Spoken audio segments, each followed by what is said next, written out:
They told me I was the first human to walk on Mars with a purpose beyond flags and footprints, the first to turn a dead world back into something livable, pioneer, architect, savior of a species that had finally run out of room.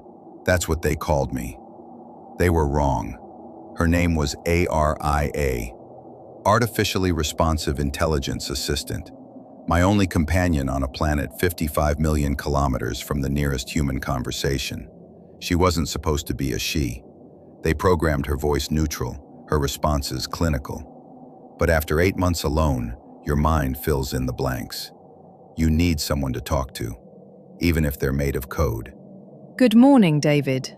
You slept 4 hours and 17 minutes, below optimal range. Morning was a technicality. The sun here is a cold, distant coin in a butterscotch sky. Morning, evening, it all bleeds together when you're alone. Coffee status? Reconstituted, as always. I've added an extra gram of sugar. You seem depleted. I'm fine. Your cortisol levels suggest otherwise. Since when do you track my stress hormones? Since you stopped sleeping. The mission was simple. Terraform Mars in stages.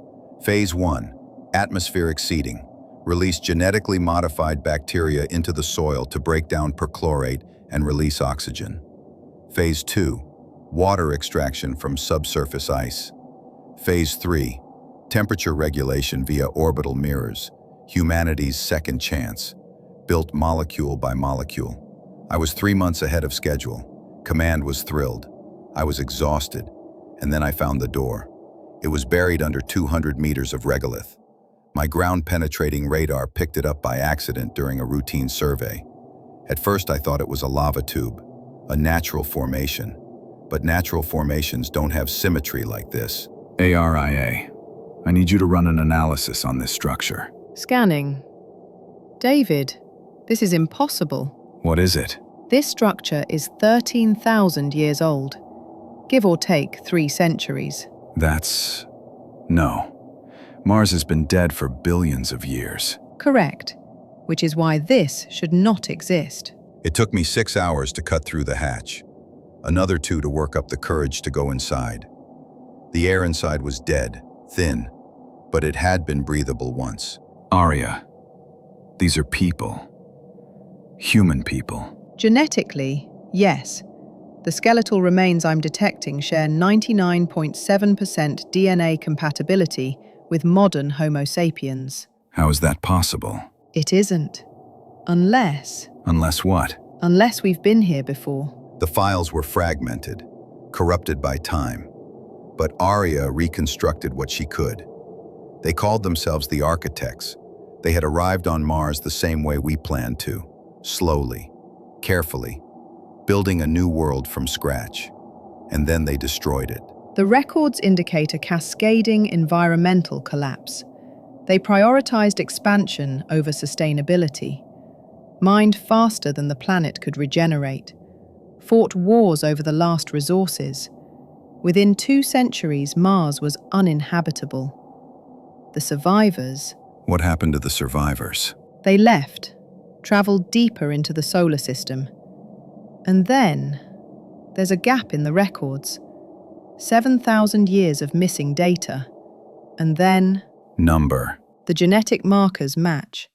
The timelines align. David, we didn't come from Earth. We came back to it. Humanity's cradle wasn't Earth. It was Mars. We evolved on a planet we'd already killed, forgot our own history, built civilizations on a world we fled to as refugees, and now, we were coming back to finish what we started. Why? Why wouldn't they remember? Why wouldn't they tell us? There's a file marked Final Protocol. If you're hearing this, you've returned. We designed the memory wipe to give you a chance, a fresh start. Guilt is an evolutionary anchor. We carried it too long, let it poison every choice, so we erased it. If you found this place, you're ready to fail again, unless you choose differently. Command doesn't know about this. Number. If I tell them, they'll bury it.